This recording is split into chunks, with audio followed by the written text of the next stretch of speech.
বর্ষার দিন, টিপটিপ বৃষ্টিতে গ্রামের ছোট্ট রাস্তা ভিজে গেছে।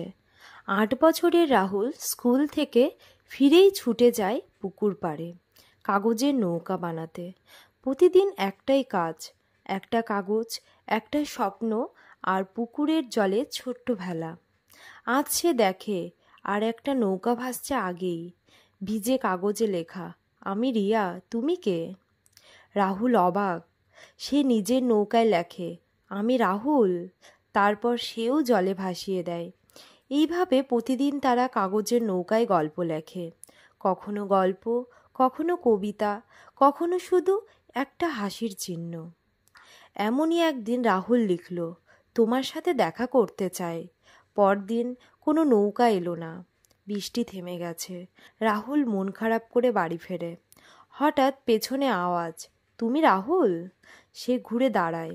ছোট্ট একটা মেয়ে, হাতে কাগজের নৌকো। দুজনে হেসে ওঠে। বর্ষার দিনে এক জলভেজা বন্ধুত্বের গল্প গড়ে ওঠে।